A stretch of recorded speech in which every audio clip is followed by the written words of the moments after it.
Hello and welcome to this Lunch and Learn session on adherence management in patients with hypertension.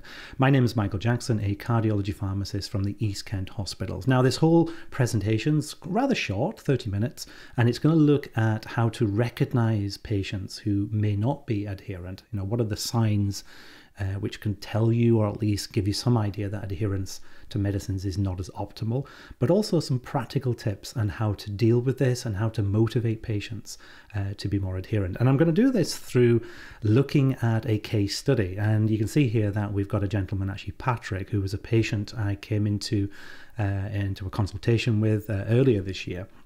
So I'm going to go through Patrick's case, and it's going to highlight some of the problems that we face in society, especially at the back of the pandemic, and how to deal with patients who have really demotivated themselves to take medication. But I also want to do this on the back of what was a very good campaign called Know Your Numbers. And you can see here on the screen that patients are generally given a lot of information through the media in terms of how to be aware of their blood pressure. And that's okay, but there's a problem with this. And one of the problems is that we give people information, but there's nothing to make it personal. There's nothing to kind of make them understand that it's them who have the condition. And we provide a lot of information to patients. You can see here 1 in 3 adults in the UK have high blood pressure. That equates to about 6 million people who don't actually know they have high blood pressure. And that's because high blood pressure is generally asymptomatic. Patients don't feel the symptoms until it's too late, and therefore there is no drive to get them to go and seek help.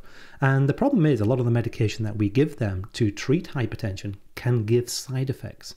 So the patients basically weigh up the side effects which they're experiencing with the hypertension which they're not experiencing. And you can see that sometimes can lead to a very high incidence of not taking medication. And also the ideal blood pressure is probably about 120 over 80 millimeters of mercury. Now, we do quote the 140 over 90. That is really just the minimal blood pressure that we need to get people beneath, but we need to kind of optimize these patients as much as possible. Now, the problem is that, as I said before, we're giving people what is very generic advice, and therefore we're not making it personal. And what we find is that adding elements of risk to that consultation, it enhances the severity and the susceptibility of that individual to that condition. And you can see here 1 in 2 strokes and heart attacks are the result of high blood pressure. So making patients more aware of the consequences makes it more personal.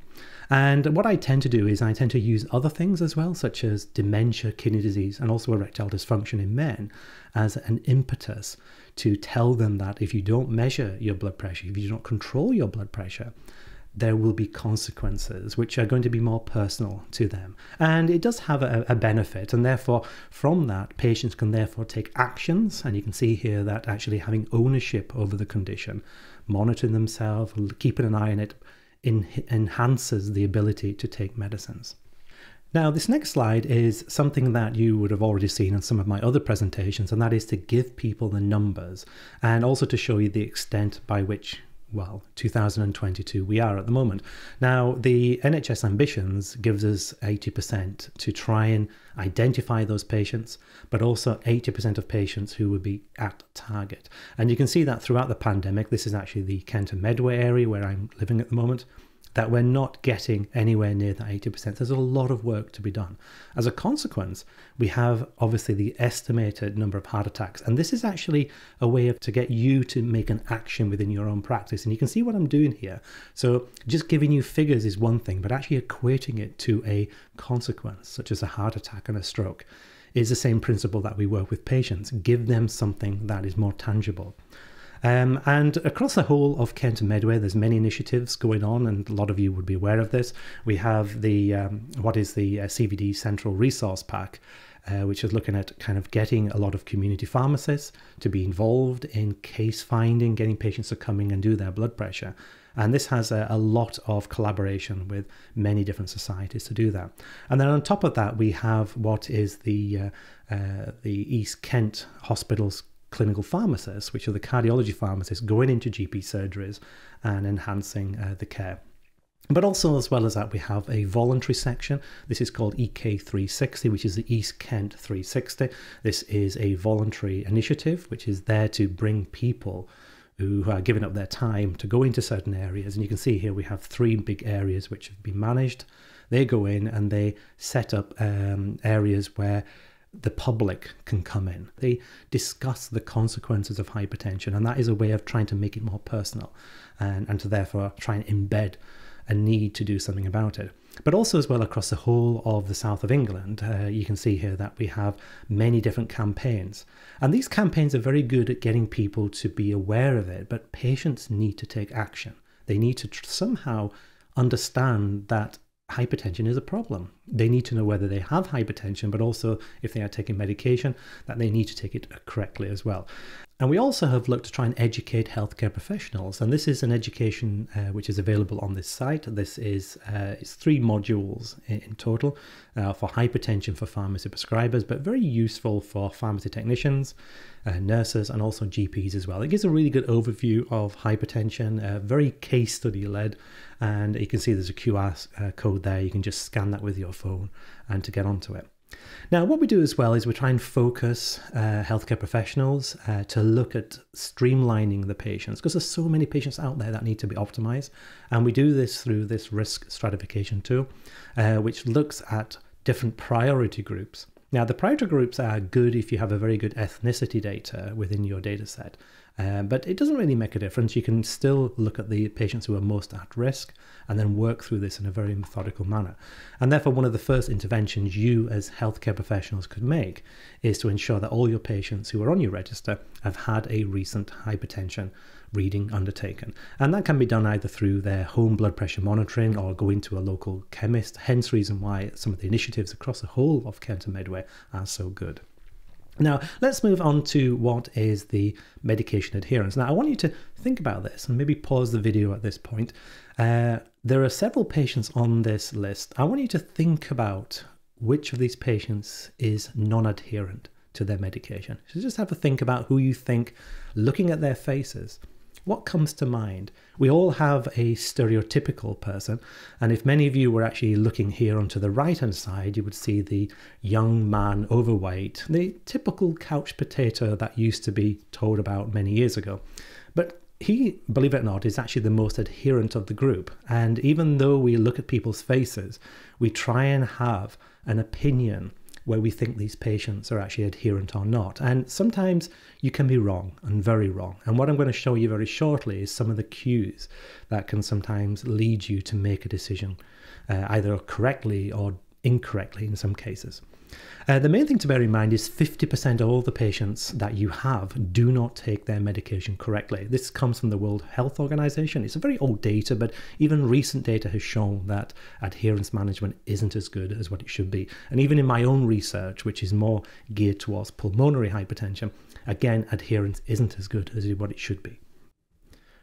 So what are the signs and symptoms of a non-adherent behavior? Now, this is not an exhaustive list at all. This is just some of the factors that you may consider being a non-adherent. Now, not meeting BP targets, that seems to be reasonable. If you have a patient, despite lots of medication given to that patient, you are not getting that patient to target, consider non-adherence as being one of the possibilities. And I think we do that quite a bit. And also, if you think about it, meeting other targets. Has the patient met their other cholesterol targets, their diabetic targets as well? So a patient who is having globally many different targets not being met, you need to consider whether the patient is actually adhering to any medication whatsoever. And sometimes we can actually find that just by asking questions, thinking of the outcome, that is a pharmacological outcome, but also thinking about biochemistry. And what I've done in my practice is sometimes when we give drugs out to patients, we expect a certain response. We expect say a creatinine clearance slightly dropping whenever we initiate a patient on an ACE inhibitor or an ARB. It does recover, but you get that little drop. And sometimes if we don't find that, or it's not present at all, you can maybe question whether the patient is actually using medicines. So in our specialist clinics, we have the ability to take certain blood samples of patients and actually send them away to see how much of the metabolites of a blood pressure tablet is in there. And that can give us an insight into whether the patient is or is not taking their medicines. But that's quite specialist and quite costly, so we tend not to do that as much as we may need to do. One of the things we can do, and again, bringing in here a lot of the community pharmacists, is looking at pill counts. How many times does the patient actually collect the medicines? And is there something that you can set up with your community pharmacy colleagues that if a patient doesn't collect the medicines as it should be, that there is this collaboration between the two where we can alert to patients who are non-adherent. And then we're looking at medication hoarding behavior. And this is something I've seen quite a lot, whereby through home visits, especially if you're visiting your patients, either through district nurses or pharmacists, that we take a look at what the patient is actually using and how they're hoarding it. And I see this quite a lot in hospital when patients come in, they bring all the medicines in with them, and we're looking at dates which are maybe 2-3 years out of date. And it shows that patients are either hoarding medicines and therefore the wrong date has been selected. And it can give us some idea of their medication taking behavior. And I'm going to come back to that medication taking behavior because it's so important in this. The other thing we find is patients who are non-adherent tend to have more likelihood of medication side effects. In fact, it's the side effects themselves which can actually lead physically or psychologically to the patient not taking the medicine. And that's something to look out for. And we're going to come into that within the case study. We also, patients tend to experience the most rarest of side effects at all. Now, it's not to say these side effects don't exist. Clearly they do. But what we find is that patients who have that non-adherent behavior, they read the data sheets, they read the information leaflets, and they come up with the most obscure side effects. And sometimes you yourself as a healthcare professional may be sitting there and wondering, you've never even heard of this side effect, but yet the patient points it out to you that it is indeed a side effect. Now, you have to take the patient seriously, of course, and investigate what it is. But what you may find is that this is just one of many excuses as to why the patient doesn't want to take this medicine. And then we have the patient's perception of their disease or condition. So hypertension, as I say, is an asymptomatic condition. Sometimes we just tell them figures, but we don't make it personal. So therefore, having a low recognition of their problems or the severity or susceptibility, as I've mentioned at the beginning of this talk, patients don't care about certain numbers unless you make it very personal.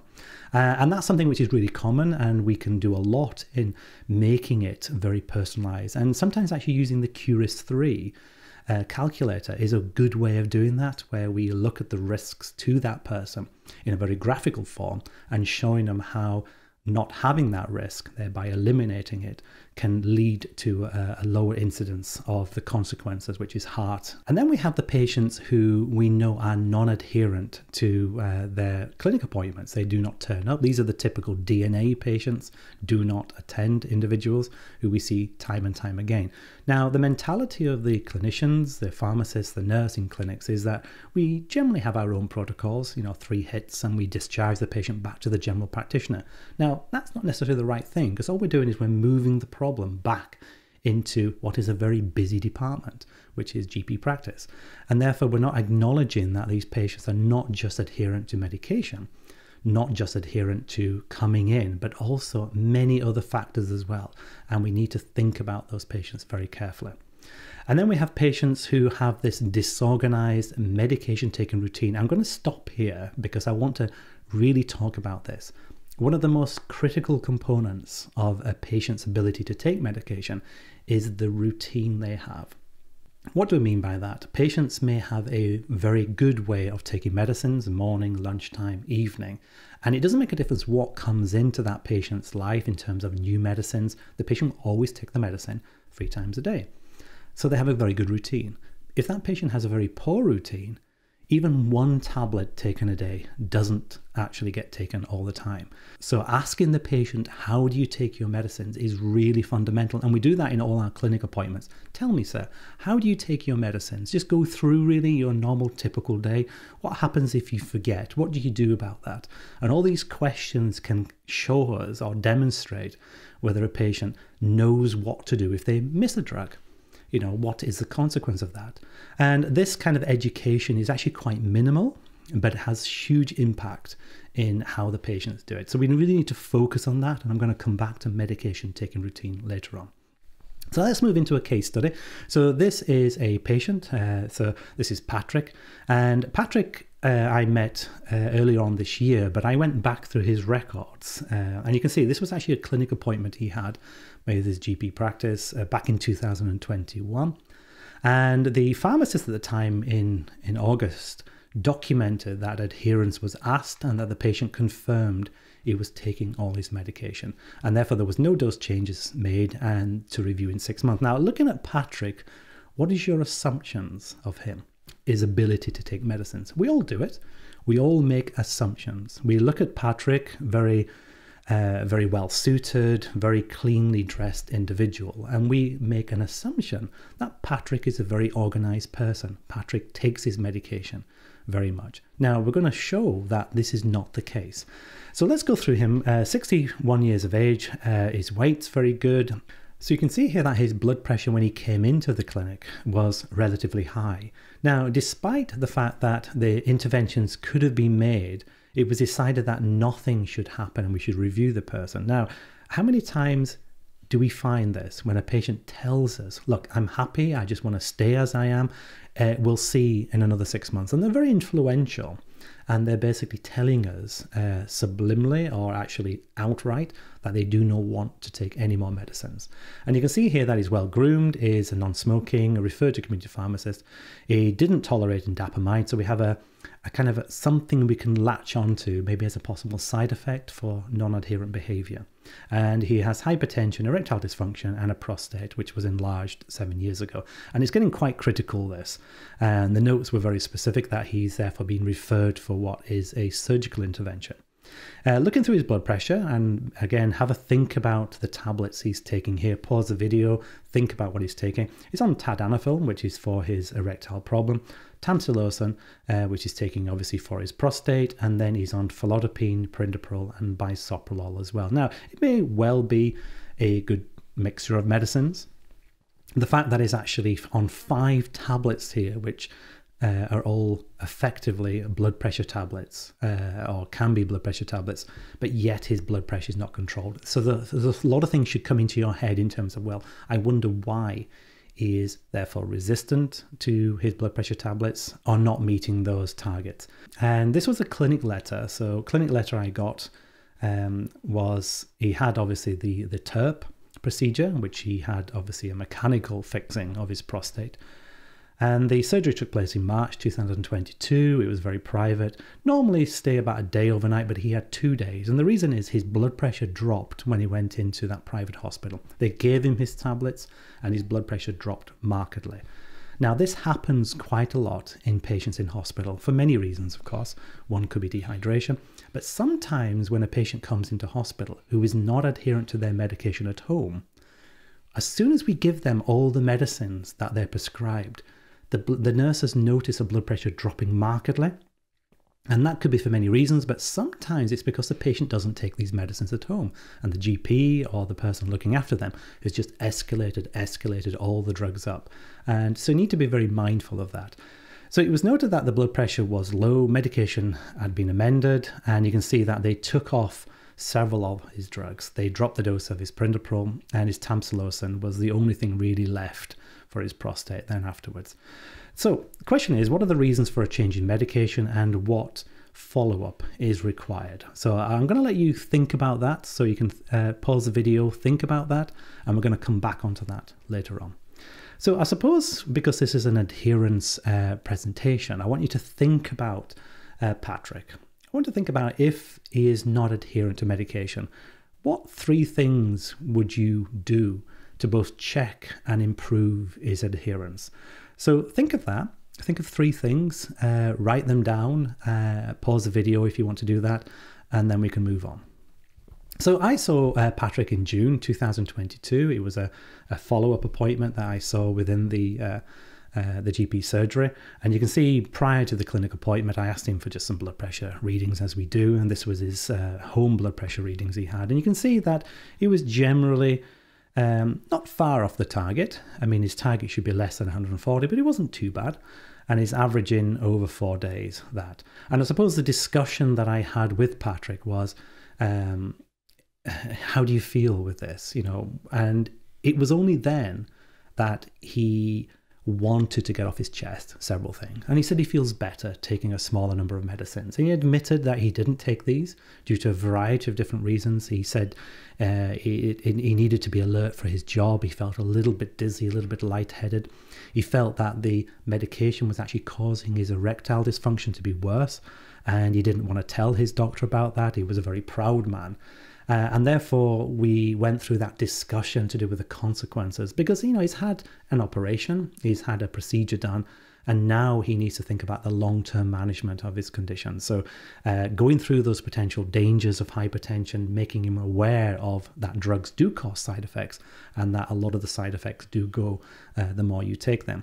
And therefore, we went through his medication taking routine. We talked about how to take the medicines, what to do if you actually omitted a tablet accidentally, and what is the consequence of that. And we wanted to increase, that was one of the things I told him is what I'm going to do. And I said, well, the first thing we're going to do is actually increase your perindopril. He wasn't very happy straight away. So I said, fine, okay, what we'll do is we'll restart one of the other drugs. So he needs to be on at least 2 antihypertensive medications. So starting him on felodipine and titrating that, and actually then in the future increasing his perindopril. Now, I haven't seen Patrick since. I'm waiting actually for the follow-up for him, and we're going to see exactly what happens next. So really, Patrick is just an example of one person where he doesn't fall into that stereotypical look of a non-adherent individual. He's very smartly dressed, and you make an assumption as a healthcare professional that he's taking his tablets. But what I can tell you is the patients who are very knowledgeable, patients who come across as being very well organized, tend to be non-adherent to medication if they have anything that doesn't fit into their lifestyle. So for Patrick's case, he had side effects and he thought about it and he didn't really want those. But he obviously didn't think about the long-term consequences. So let's think more generically now about adherence. And the first thing is, what does a patient think about the medicine? And I always ask this question: how do you feel about taking this tablet? What are your concerns? And what we find is that there are many reasons why patients do not take their medicines, one of which is poor health literacy. And what does that mean? It doesn't mean they can't read. It just means they do not understand the literature we put out, the campaigns we do, the EK360, the voluntary sector, where we're going around trying to put campaigns out, letters, posters, telling patients about hypertension. They don't understand what that means to them. And what we find is that depending whether your prevention or treatment, adherence slightly changes.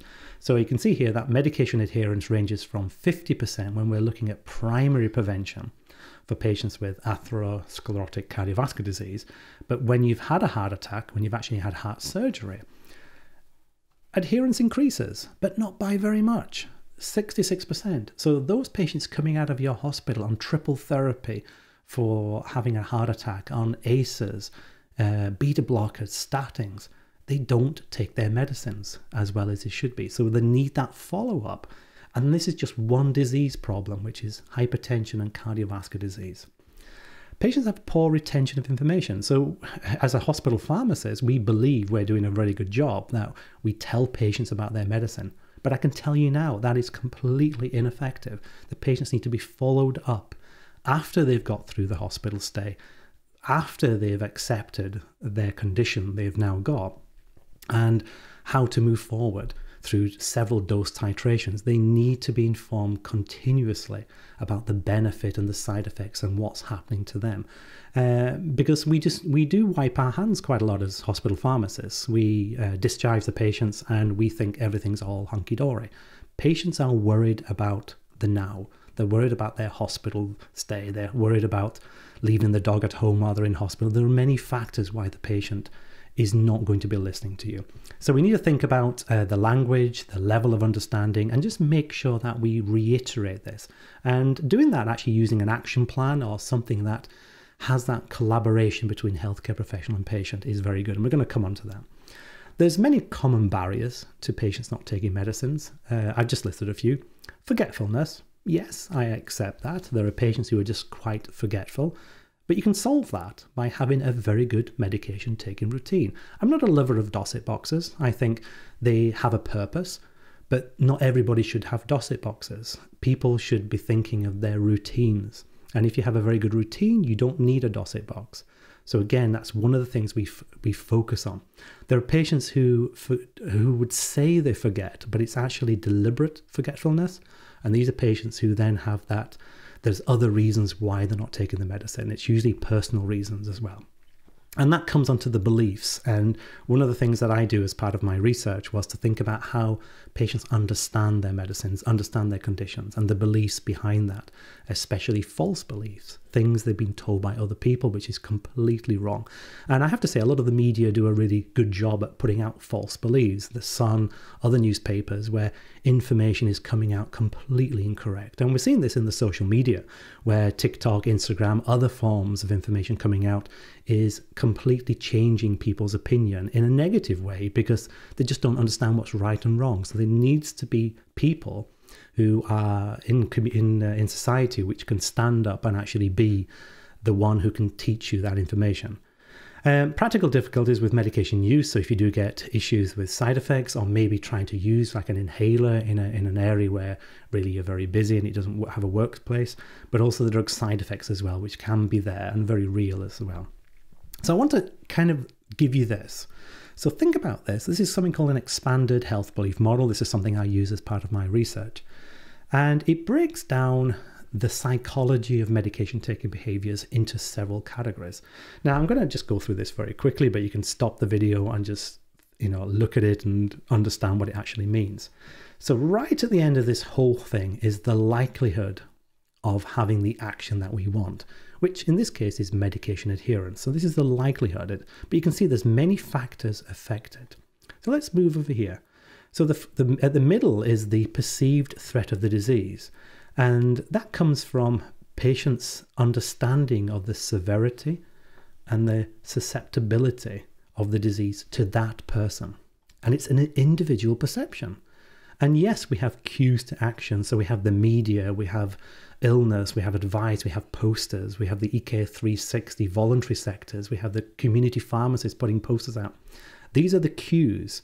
But that cue is therefore hit by this perceived threat of the disease, what the patient believes that disease is going to cause them, or the drug side effect is going to cause them. And then we have many variables, of course. We have age, gender, ethnicity, social economics, different religions as well, can all affect that. And then once we have that understanding and that patient has their own perception, they then think about the benefits and the barriers. The barriers are going to be very real. It could be that they have a very busy lifestyle and they leave the house first thing in the morning and they forget to take medicines. Well, actually, having another supply of medication in their car with them can help them when they do remember. And then they have this self-efficacy, their ability to carry out the task. And this is where a lot of excuses can come into it. So we need to think about some of these concepts and how we do that. And I'm going to break that down at the end of this presentation in terms of some of the things you can do to benefit each one of these. So like I say, just keep watching and you're going to see that right at the end. So really, from an adherence point of view to the patient, what are the things we can do to benefit? Well, do not give too much information at once. Break down. We're very good in GP practice where a patient comes in and we're asking them to focus on one condition. That is the right thing to do. Don't go too many things all at once. And I think the way general practice has got it now, where patients come in, they have one illness, they think of that one illness, and therefore the discussion is focused on that, I think is the right thing to do. Ask the patient to bring a friend, and again, having another person with them can be a way of getting reinforcement, especially with patients who it doesn't quite process at the time and they leave the surgery and they don't quite understand or remember what's been said. And really, and what they want from the treatment, I think this is really important, really. What does the patient want to get out of this? And if they turn around here and they say, no, I don't really know, it tells me, and therefore it should tell you, that the patient doesn't understand the severity and the susceptibility of them. And as I said, looking at their medication taking routine is by far the number one intervention you can do. Just asking that question. Tell me, how do you take your tablets on a normal day? Just go through that. Obviously, I can expand that even more. How do you take your tablets when you're away? If you're on holiday, things like that. And we can go more and more in depth of that. There's a lot of questionnaires we can use to look at the beliefs of patients as well. And there's one called the Beliefs About Medication Questionnaire, which you can download, and that can tell you quite a lot. Explain the importance, simplify as much as possible, and then correct any false beliefs. And sometimes I ask that question, what is the wrong thing? What have you heard about this tablet that can be problematic? And believe me, statins come up quite a lot. Oh, I shouldn't be taking this tablet. I find in men erectile problems are things they bring up in consultation because of blood pressure tablets. So now we lead to what we can do to benefit. And I think one of the main things we can do is giving a patient an action plan. This is something that it doesn't have to be as it is here. It's just something that you give the patient to have ownership. Give them a blood pressure monitor if you haven't already done so. Get them to think about scheduling reviews when they can do their own blood pressure, which I'm sure you already do. But the action plan is a positive reinforcement of their problem. It tells them what their personalized blood pressure target is. If it's slightly different to what the normal one would be, it tells them a little bit about who they need to contact, who is the person who's their first line individual if something goes wrong. It could be the community pharmacist. It could be somebody working within the GP surgery.